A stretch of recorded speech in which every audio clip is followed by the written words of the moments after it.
Hi guys, good evening. कल हम लोगों ने कॉमा के यूज के बारे में पढ़े थे। आज हम लोग पंक्चुएशन का नेक्स्ट पार्ट हम लोग स्टार्ट करने वाले हैं, जिसका नाम है सेमी कॉलन।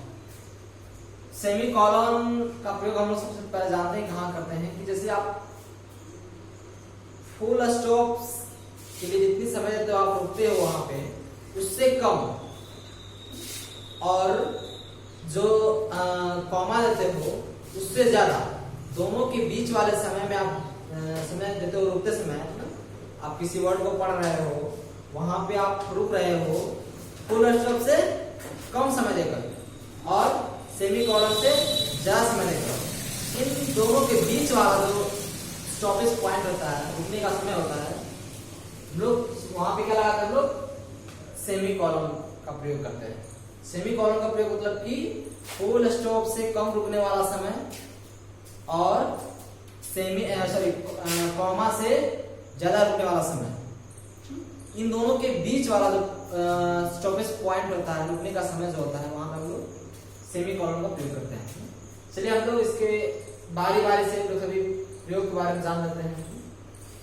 चलिए, इसमें पहला प्रयोग है कि यदि कोई नाम या फिर पदनाम मीन्स पोस्ट अगर एक सेंटेंस में आए हो तो उन्हें मतलब कि अलग अलग पोस्ट हो, एक ही पोस्ट नहीं, अलग अलग पोस्ट हो, तो उन्हें अलग अलग करने के लिए हम लोग सेमी कॉलन का प्रयोग करते हैं।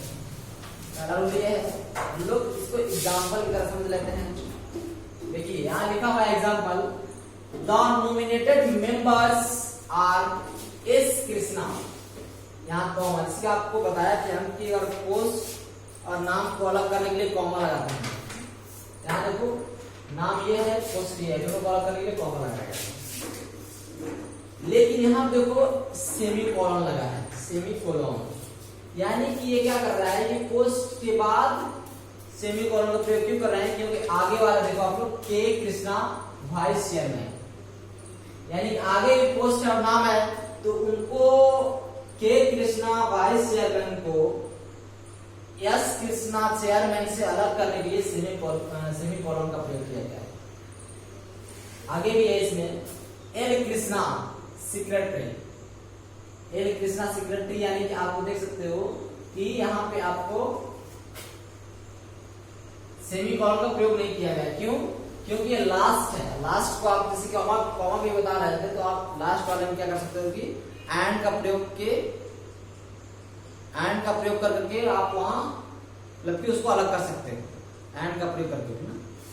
तो यहाँ आपको एंड का प्रयोग किया गया है ना, एम कृष्णा फिर कॉमा जॉइंट सेक्रेटरी, लेकिन लास्ट वाले में आपको फुल स्टॉप लगेगा, क्योंकि सेंटेंस खत्म हो जाता है। जब आपको बताया था पहले ही, जब सेंटेंस खत्म हो जाता है तो हम लोग हमेशा ही फुल स्टॉप लगाते हैं, तो फुल स्टॉप लगाया गया है।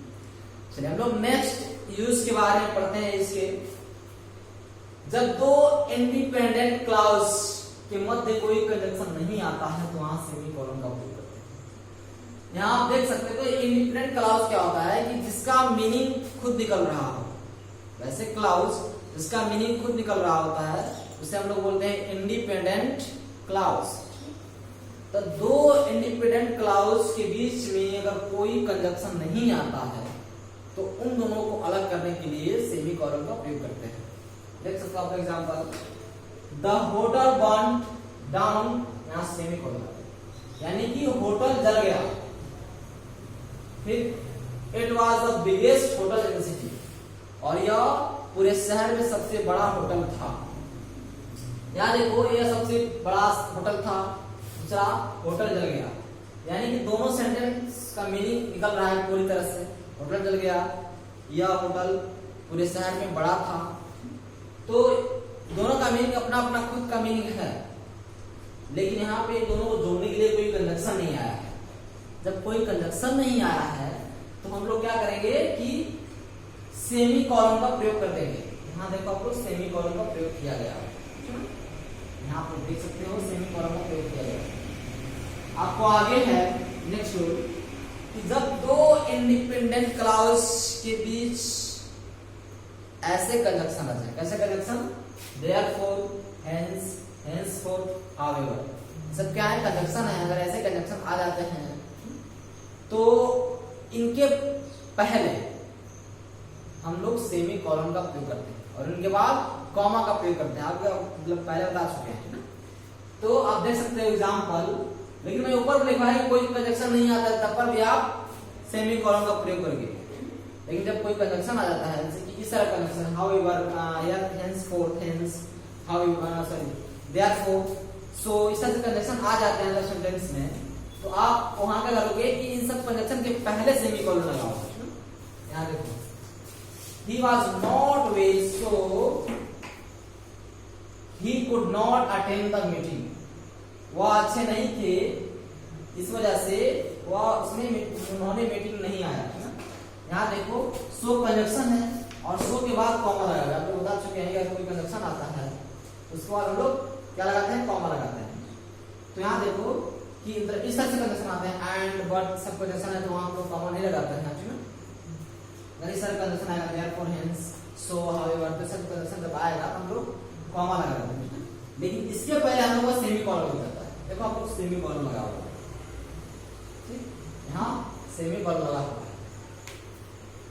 आपका नेक्स्ट रूल है कि कुछ फ्रेज, कुछ शब्द जो कि इंट्रोडक्टरी वर्ड से काम करते हैं, एक्सप्लेनेटरी वर्ड से काम करते हैं, तो इनके पहले हम लोग क्या करते हैं, सेमी कॉलन का प्रयोग करते हैं। हम लोग देखते हैं कि कौन सा वर्ड जो है वो मतलब इंट्रोडक्टरी मींस क्या होता है, जब कोई सेंटेंस के पहले कोई ऐसा वर्ड आ जाता है, कुछ ऐसा फ्रेज आ जाते हैं जो कि पूरे सेंटेंस को डिफाइन कर रहे होते हैं, पूरे सेंटेंस को बता रहे होते हैं। तो वैसे इंट्रोडक्टरी वर्ड्स के पहले हम लोग सेमी कॉलन का प्रयोग करते हैं। ठीक है, on the advice of a friend, दोस्त की सलाह पर, he chose to invest in share of some industries.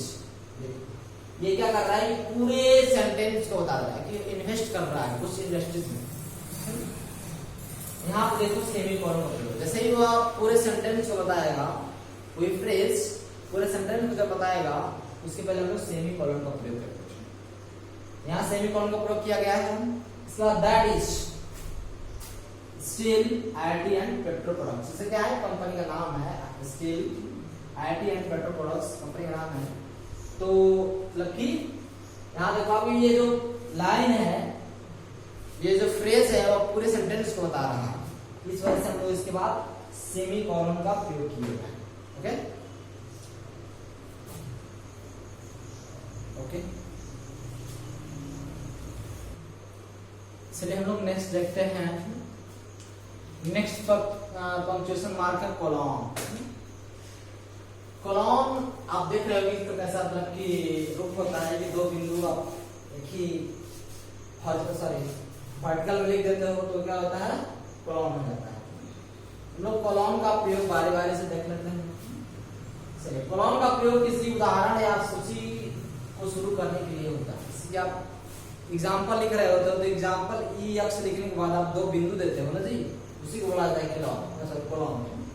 या फिर जब आप सूची बना रहे होते हो किसी चीज की, वहां भी आप क्या करते हो, कोलॉन का प्रयोग करते हैं। जैसे हम लोग एग्जाम्पल देख सकते हैं यहाँ पे, the 3 comedies are as follows. देखो आप सूची बना रहे हो यहाँ पे, या फिर एग्जाम्पल दे रहे हो, एग्जाम्पल दे रहे हैं कौन कौन सा रूल्स है जिसको फॉलो कर रहा है committee, finance, administration and sports, ये सब एग्जाम्पल है। कौन फॉलो कर रहा है, कमिटी। ओके, नेक्स्ट है आपके पास वाक्य में जब क्यूटेशंस, स्टेटमेंट या क्वेश्चन आता है ना, मतलब लंबा वाला क्वेश्चन या फिर लंबा वाला स्टेटमेंट या फिर लंबा वाला क्वेश्चन आता है, क्वेश्चन मींस वक्तव्य जो आदमी बोल देता है, जो कि पूरे मतलब कि ब्रह्मांड के लिए या फिर लोगों के लिए इंस्पिरेशन बनता है, उसको बोलते हैं लोग क्वेश्चंस। तो उनके पहले हम लोग क्या करेंगे, कोलॉन का प्रयोग करेंगे। ओके, आप देख सकते हो कि दिस इज द पॉइंट, यह बिंदु है। देखो इसके बाद क्या लिया है, कोलॉन लगाया है, जो कि ये क्वेश्चन बता रहा है क्या सर, ये can an officer insult a caller for no maintenance. किसी कारणवश मतलब बिना कारण के ऑफिसर कलर का इंसर्ट बेइज्जती कर सकता है? ये क्वेश्चन पूछ रहा है ना, क्या ऑफिसर किस बिना कारण के कलर का बेइज्जती कर सकता है? यानी इसके पहले क्या लगाया है? कोलॉन लगाया है। वो कोलॉन से बातें रखनी है ना। चलिए, जब आप किसी नाउन का, किसी वर्ड का, किसी पॉइंट का डिफिनेशन लिख रहे होते हैं तो डिफिनेशन जैसे पॉइंट लिखने के बाद क्या करते हो? कोलॉन डालते हो, तो बिंदु देते हो। यानी कि उसके पहले हम लोग सब, उसके बाद जिसका हम लोग डिफिनेशन लिख रहे होते हैं उसके बाद हम लोग कोलॉन दे करके उसका डिफिनेशन स्टार्ट करते हैं। जैसे आप नाउन का डिफिनेशन लिखते हो तो कोलॉन होता है ना, इसके बाद क्या लिखते हैं? नेम ऑफ एनी पर्सन और नाउन का डिफिनेशन नाउन, लेकिन नाउन के बाद हम लोग कोलॉन दिया, क्योंकि डिफिनेशन जब लिखते समय या डिस्क्रिप्शन लिखते समय हम लोग कोलॉन का प्रयोग करते हैं। नेक्स्ट आता है कि जब आप किसी पात्र का, नाटक में किसी पात्र का नाम लिख करके उसके रोल के बारे में लिख रहे होते हो, मतलब उसकी जो स्पीकर है ना, क्या बोलना है उसको, उसके बारे में लिख रहे होते हो, तो वहां पे आपको कोलॉन देना पड़ता है ना। जैसे देखो आप लक्ष्मण के बाद कोलॉन में दिया, लक्ष्मण को ये बोलना है, क्या बोलना है? आई शैल किल रावण, मैं रावण को मार दूंगा। यहाँ देखो लक्ष्मण को क्या बोलना है? बोलना है आई, मैं रावण को मार दूंगा, इसलिए लक्ष्मण के बाद क्या लगा है? कोलॉन लगा है, क्योंकि ये लक्ष्मण को बोलना है। जब आप समय लिखते हो तो आप दो चीज का प्रयोग करते हो, एक घंटा, दूसरा मिनट। यानी कि हम लोग जब घंटा और मिनट को साथ में लिखते हैं तो उन दोनों को अलग अलग करने के लिए कोलॉन का प्रयोग करते हैं। देखो आप लोग 10 कोलॉन 30 PM, यानी कि 10:30 बजा, शाम को 10:30, यानी 10 कोलॉन 10:30, 3 कोलॉन 45 PM, यानी कि घंटा 3 है, मिनट 45 है। ठीक है। जब आप रेशियो या प्रोपोर्शन लिखते हो, अनुपात या मतलब कि समानुपात लिखते हो, तो वहां भी आप कोलॉन का प्रयोग करते हो। देख सकते हैं आप लोग 4:3:7, यानी कि रेशियो का आप साइन क्या होता है? कोलॉन होता है। यहाँ भी देख सकते हैं, इस यहाँ पे आपको कोलॉन का यूज जो है वह खत्म होता है। ओके।